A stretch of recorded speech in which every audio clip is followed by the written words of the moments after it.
Thank you so much for joining us on Wednesday morning. That's called the Morning Fix because we try to get you on the right start to your day. Make sure that the energy levels are right. Of course, that you're also caught up with what's happening in Kenya and around the world. My name is Mariam Bishar. Most bankable host Brian Aseli. As we jump straight back to the papers, there is a headline that is really synonymous to what has been happening in the country. We've been seeing strikes. We saw the doctors' strikes.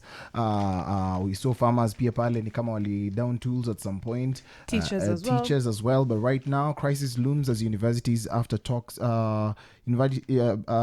Crisis looms at universities after talks by state and lecturers collapse. So talks to avert a nationwide boycott by university dons and non-teaching staff have collapsed, setting the stage for a strike that begins at midnight. That's right. This strike was called by UASU and KUSA, which is the University Academic Staff Union. KUSU, sorry. Yes. And the Kenya Universities Staff Union. That's barely a week after students called off their own strike, which was against the new funding model. And as we know, yesterday we talked about President William Ruto forming a 129-member committee to help tackle this issue of the funding model.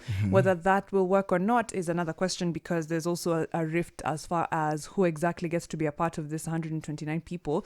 But back to the lecturers. The UASU and KUSU officials says that they can't do what the CS wanted. That's the CS for education. It's not feasible to continue earning the same in an environment where everything has gone up and our purchasing power has been eroded. And of course, in a statement that they released, they say, we don't eat promises or promissory notes. We don't care if it takes years. If they come with promises, we'll reject them. We want something tangible. And I believe that that's a statement that was shared to just make sure that we get to know that KUSU is actually serious through their Secretary General, that is Charles Muhwaya. And Mariam, as you even look at this, why is it that we often have these last minute conversations? For example, the CS had time. A notice was released on September 11th. That's right. And of course, they clearly stated that on this and that date at midnight, we'll definitely have we'll have a strike.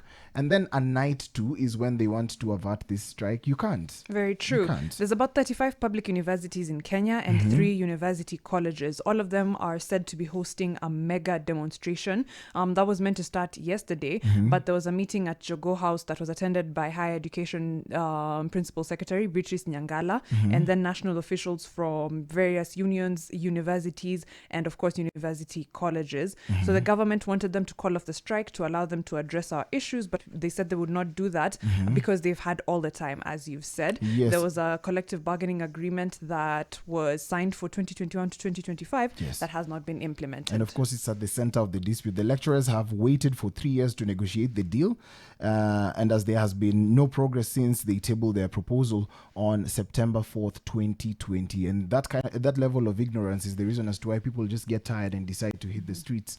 Also, like most recently, we've also had a stalemate at the airports because of the story that we read previously. So is the government tone deaf? That's a question I'm going to ask, because there's no reason for one, Gen Z-led protests, 2, maandamano at some point earlier on this year, doctors, teachers, students threatened to strike, and then now Lecturers. university dons and lecturers.